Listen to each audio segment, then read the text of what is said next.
वास्तु दोष से उपजा विनाश, महाभारत की चौंकाने वाली सच्चाई। जब युधिष्ठिर राजसूय यज्ञ के बाद इंद्रप्रस्थ के राजा बने, तब भगवान श्री कृष्ण की सलाह पर उन्होंने माया नामक असुर से एक अद्भुत सभा भवन महल बनवाया। माया असुर वास्तुशास्त्र और निर्माण कला का महान ज्ञाता था। उसने वह सभा इस प्रकार बनाई कि वह महल एक मायावी दृश्य प्रस्तुत करता था। कहीं जल होता था पर वह ठोस भूमि प्रतीत होता, और कहीं ठोस भूमि होती थी लेकिन वह जल जैसा दिखता। जब दुर्योधन इस माया सभा में पहली बार आया तो उसकी दृष्टि भ्रमित हो गई।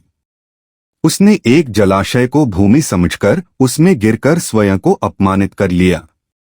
द्रौपदी ने उस पर हंसी उड़ाई, अंधे का बेटा अंधा।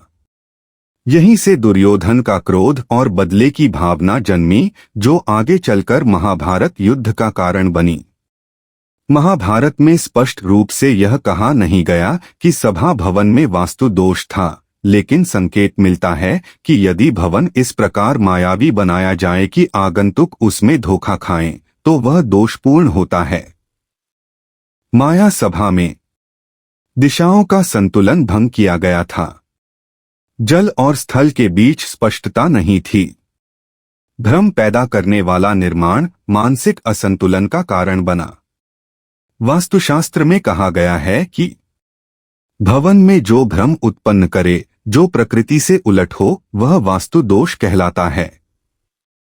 इस कथा से यह शिक्षा मिलती है कि भवन निर्माण में सौंदर्य और विलासिता के साथ साथ संतुलन, स्पष्टता और शुभता का ध्यान रखना चाहिए, अन्यथा वह मानसिक, सामाजिक और आत्मिक विनाश का कारण बन सकता है।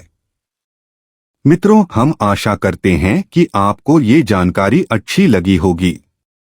मित्रों, कृपया इस चैनल को लाइक और सब्सक्राइब जरूर करें और अपने परिवार और मित्रों को भी ये जानकारी शेयर करें, जिससे आप इस तरह की अनेक जानकारी का भविष्य में भी लाभ ले सकें। धन्यवाद।